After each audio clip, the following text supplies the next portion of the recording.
विशाल यादव। वाह जस्टिस बी.आर. गवई, वाह इतिहास रचना तो कोई आपसे सीखे, सरकार पर ताबड़तोड़ एक्शन लेना तो कोई आपसे सीखे, निडर होकर फैसले सुनाना कोई जस्टिस बी.आर. गवई से सीखे। और आखिरकार जस्टिस बी.आर. गवई इतनी मर्दानगी क्यों ना दिखाएं, इतना साहस क्यों ना दिखाएं, क्योंकि जस्टिस बी.आर. गवई के माता पिता ही ऐसे थे। दोस्तों, हम सभी लोगों को मालूम है कि जस्टिस बी.आर. गवई की मां को आरएसएस ने निमंत्रण दिया था, लेकिन जस्टिस बी.आर. अब एक जज ने इस तरह का साहस दिखाया कि पूरी तरह से पूरी पार्टी को हिला कर रख दिया। दावा किया जा रहा है कि किस तरह से बी.आर. गवई ने सीधे तौर पर कह दिया है कि हम किसी से डरते नहीं हैं, हम निष्पक्ष होकर फैसला देंगे। और किस तरह से सरकार के ऊपर ताबड़तोड़ एक्शन लेते हुए नजर आ रहे हैं बी.आर. गवई।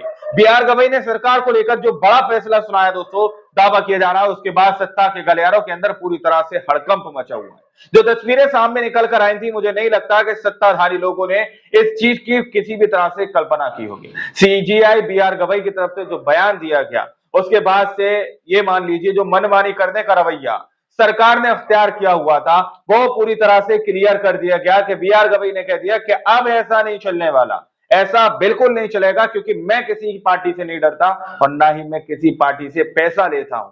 मैं उस पावर का इस्तेमाल करता हूं जो पावर मुझे संविधान ने दी। दोस्तों, ये बात किसी और ने नहीं, बी.आर. गवई ने कही है। हमारे साथ वरिष्ठ पत्रकार मौजूद हैं, विशाल यादव, उनका ये बयान है, उनकी ये रिपोर्ट है, आप रिपोर्ट देखिए। नमस्कार, मैं हूं विशाल यादव। वाह जस्टिस बी.आर. गवई, वाह इतिहास रचना तो कोई आपसे सीखे, सरकार पर ताबड़तोड़ एक्शन लेना तो कोई आपसे सीखे, निडर होकर फैसले सुनाना कोई जस्टिस बी.आर. गवई से सीखे। और आखिरकार जस्टिस बी.आर. गवई इतनी मर्दानगी क्यों ना दिखाएं, इतना साहस क्यों ना दिखाएं, क्योंकि जस्टिस बी.आर. गवई के माता पिता ही ऐसे थे। दोस्तों, हम सभी लोगों को मालूम है कि जस्टिस बी.आर. गवई की मां को आरएसएस ने निमंत्रण दिया था, लेकिन जस्टिस बी.आर. गवई की मां ने निमंत्रण को अस्वीकार कर दिया, यानी कि निमंत्रण को ही ठुकरा दिया। और जस्टिस बी.आर. गवई की मां ने साफ साफ कहा कि हम उस संगठन में नहीं जा सकते, उस संगठन के कार्यक्रम में नहीं जा सकते जो संगठन एक ही विचारधारा को फॉलो करता हो, क्योंकि हम सभी धर्मों को मानते हैं। हम हिंदू मानते हैं, मुस्लिम मानते हैं, सिख मानते हैं, ईसाई मानते हैं, हम सभी धर्मों को मानते हैं। तो हम एक हिंदू संगठन में क्यों चले जाएं, हम उसके कार्यक्रम में क्यों चले जाएं। अब जरा जस्टिस बी.आर. गवई की मां को देखिए, तो जब जस्टिस बी.आर. गवई की मां ही ऐसी है, तो जस्टिस बी.आर. गवई बेशक वैसे ही होंगे और उससे और बेहतर होंगे। जस्टिस बी.आर. गवई ने साफ साफ कह दिया कि किसकी सरकार है, कौन सत्ता में है और इससे पहले कौन सत्ता में था, इससे मुझे कोई मतलब नहीं है। जस्टिस बी.आर. गवई के शब्द देखिए, किसी जज में इतनी साहस नहीं है, किसी जज में इतनी हिम्मत नहीं है कि वो इस तरह की बातें कर दे। अभी तक कई सीजीआई बने, लेकिन जस्टिस बी.आर. गवई एक ऐसे इकलौते सीजीआई हैं जो सीजीआई बनने से एक दिन पहले उन्होंने कहा था कि ना मैं झुकने वाला हूं, ना डरने वाला हूं, ना बिकने वाला हूं, और अगर मैं सीजीआई बन रहा हूं तो मैं सिर्फ और सिर्फ संविधान की सेवा करूंगा, किसी पार्टी की नहीं, किसी राजनेता की नहीं, किसी अभिनेता की नहीं, और न्याय हर चौखट तक पहुंचाऊंगा। जस्टिस बी.आर. गवई ने सीजीआई बनने से पहले ही कह दिया था। और कोई जज होता तो डरता कि कल हमें शपथ लेनी है, उससे पहले ऐसा बोल देंगे तो हो सकता है कि मामला गड़बड़ हो जाए, सरकार हमें बनने ना दे। लेकिन जस्टिस बी.आर. गवई की हिम्मत को देखिए, और सीजीआई बनने के बाद जिस तरीके से वो ताबड़तोड़ फैसले ले रहे हैं, सरकार जड़ से हिलती हुई नजर आ रही है। अब देखिए, हिम्मत ही तो है। जहां पर जस्टिस बी.आर. गवई ने कहा किसकी सरकार है, कौन सत्ता में है, इससे पहले कौन सत्ता में था, हमें इस बात से मतलब नहीं। गवर्नर केस में सुप्रीम कोर्ट ने ये बातें कही हैं। देखिए, लिखा भी है, सुप्रीम कोर्ट ने कहा कि राज्यपालों की पावर को लेकर हमारा फैसला इस बात से तय नहीं होगा कि सत्ता में कौन सी पार्टी है या पहले किस दल की सरकार थी। Chief justice BR. गवई समेत 5 जजों की बेंच ने बातें कही हैं। जरा गौर से सुनिएगा। गवर्नर का मामला था, राष्ट्रपति का मामला था। हम सभी लोग जानते हैं कि राष्ट्रपति और राज्यपाल को समय सीमा सुप्रीम कोर्ट ने बांध दिया है। वो मोदी सरकार जो राष्ट्रपति और राज्यपाल के जरिए राजनीति की रोटियां सेकती थी, सुप्रीम कोर्ट ने समय सीमा से बांध दिया। सुप्रीम कोर्ट ने कहा कि 3 महीने के अंदर आपको किसी विधेयक पर फैसला लेना ही होगा, हाँ या ना में जवाब देना ही पड़ेगा। और अगर आपने ना किया, किसी विधेयक को खारिज किया, तो उसका कारण भी बताना पड़ेगा। न्यायिक जांच भी होगी कि क्या आपने किसी के दबाव में यह फैसला तो नहीं लिया। बस इतना आदेश देते ही मोदी सरकार न्यायपालिका पर टूट पड़ी। और अब जस्टिस बी.आर. गवई साफ साफ कह रहे हैं कि मैं सरकार देखकर फैसले नहीं लेता हूं, या इससे पहले किसकी सरकार थी ये सोचकर भी फैसला नहीं लेता हूं, और आने वाले समय में किसकी सरकार होगी इसका भी मुझे डर नहीं है, कोई मतलब मुझसे नहीं है। मैं संविधान के रास्ते पर चलूंगा।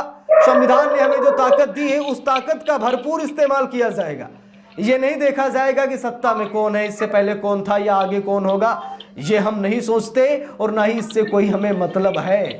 इसीलिए तो मैंने शुरू में कहा कि जस्टिस बी.आर. गवई इतिहास रचना जानते हैं, जस्टिस बी.आर. गवई सरकार पर ताबड़तोड़ फैसला लेना जानते हैं। देखिए यहां पर लिखा भी है, विधानसभा से पारित विधेयकों को मंजूर करने पर राज्यपालों और राष्ट्रपति के लिए 90 दिनों की टाइमलाइन तय करने के मामले में राष्ट्रपति के रेफरेंस पर आज भी अदालत में सुनवाई हुई। सुप्रीम कोर्ट ने इस मसले पर संवैधानिक सुनवाई कर रही है और मंगलवार को दिलचस्प तर्क पेश किए गए।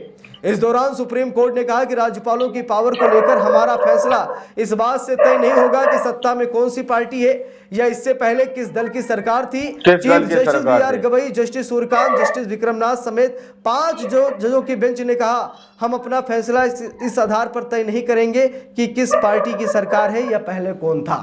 अब यहां पर सुप्रीम कोर्ट ने, जस्टिस बी.आर. गवई ने साफ साफ कहा कि हमने समय सीमा से बांधा है और समय सीमा से बंधे ही रहेंगे।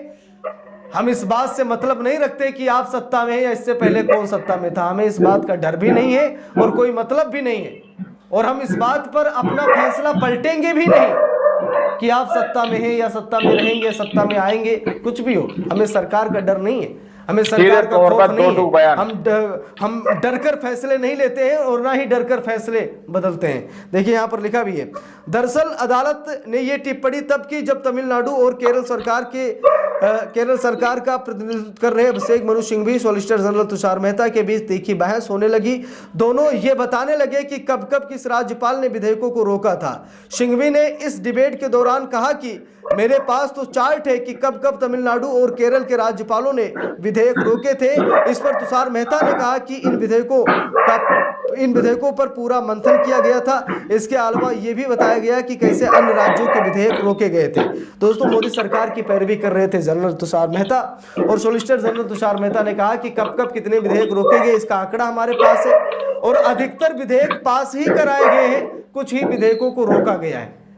लेकिन अब सुप्रीम कोर्ट ने साफ साफ कह दिया कि भैया देखिए, समय सीमा से बांधा गया है तो हम राज्यपाल और राष्ट्रपति की पावर को देखकर अपना फैसला नहीं बदलेंगे, और हम सरकार की पावर से भी नहीं डरते हैं कि कौन सरकार सत्ता में है और हम अपना फैसला पलट दें। दोस्तों, यहां तक कि विपक्ष ने सुप्रीम कोर्ट में एक जबरदस्त बात रखी, जैसे कि विपक्ष ने कहा कि कानून बनाने में गवर्नर की कोई भूमिका नहीं है, राष्ट्रपति नाम मात्र के प्रमुख होते हैं। राज्यों ने सुप्रीम कोर्ट में अपनी दलील रखी। कई राज्यों, यहाँ पर विपक्ष की सरकार है, वहां की राज्यों ने कहा कि कानून बनाने में गवर्नर की कोई भूमिका नहीं होती है, गवर्नर कानून नहीं बनाता है। और रही बात राष्ट्रपति की, तो राष्ट्रपति नाम मात्र के प्रमुख है, क्योंकि सारा काम मोदी का मंत्रिपरिषद करता है। राष्ट्रपति तो सिर्फ रबर स्टैंप है, राज्यपाल तो सिर्फ आदेश पर काम करते हैं, कानून तो सरकारें बनाती हैं, जनता की मांग पर कानून बनते हैं। इसलिए राज्यपाल की कोई भूमिका नहीं होती है, और राष्ट्रपति भी नाम मात्र के लिए प्रमुख होते हैं, बाकी सारा काम मंत्रिपरिषद करता है, मंत्रिपरिषद के इशारे पर राष्ट्रपति काम करते हैं। तो यहां पर विपक्ष की सरकारों ने सुप्रीम कोर्ट में राज्यपालों और राष्ट्रपति की औकात दिखा दी। देखिए लिखा भी है, राष्ट्रपति द्रौपदी मुर्मू द्वारा भेजे गए संदर्भ पर सुप्रीम कोर्ट की संविधान पीठ में चल रही सुनवाई के 7वें दिन वरिष्ठ अधिवक्ता कपिल सिब्बल ने कहा कि किसी विधेयक की विधायी क्षमता का परीक्षण अदालतों में तभी हो सकता है जब उन विधेयकों पर कुछ ऐसा हो, जैसे कि तमिलनाडु के विधेयक सुप्रीम कोर्ट में गए और सुप्रीम कोर्ट ने देखा कि भाई 3 साल से विधेयक पेंडिंग पड़े हैं, और 1 नहीं 2 नहीं बल्कि 10-10 विधेयक, और ऐसे विधेयक पेंडिंग पड़े हैं जो एक बार नहीं बल्कि 2-2 बार विधानसभाओं से पास हो चुके हैं, लेकिन राज्यपाल और राष्ट्रपति मंजूरी ही नहीं दे रहे, यानी कि विधेयक को लटका कर रख रहे हैं, सालों साल तक रख रहे हैं। इसीलिए सुप्रीम कोर्ट ने उन 10 विधेयकों को कानून बना दिया और राष्ट्रपति और राज्यपाल को समय सीमा से बांध दिया, और इस सुप्रीम एक्शन से मोदी सरकार तिलमिला गई लेकिन सुप्रीम कोर्ट ने साफ कह दिया कि हम आपकी पावर को देखकर, आप सत्ता में हैं या रहेंगे या थे, ये देखकर हम फैसले नहीं पलटते हैं। तो जस्टिस बी आर गवई को लाखों सलाम। इस पूरे मामले पर आप सभी लोगों की क्या राय है कमेंट करके जरूर बताइएगा। वीडियो को लाइक शेयर, अगर चैनल पर नए हैं सब्सक्राइब करके सपोर्ट कीजिएगा। मिलते हैं दूसरी वीडियो में, तब तक के लिए बहुत बहुत धन्यवाद। दोस्तों, आप लोगों ने इस वीडियो को शुरू से आखिर तक देखा। वीडियो के अंदर साफ तौर पर बात की गई है कि किस तरह से सीजीआई बी आर गवई की तरफ से सीधे तौर पर दावा किया जा रहा है कि उन्होंने इस तरह की बात कही है कि सीजीआई ने दे दी बड़ी धमकी।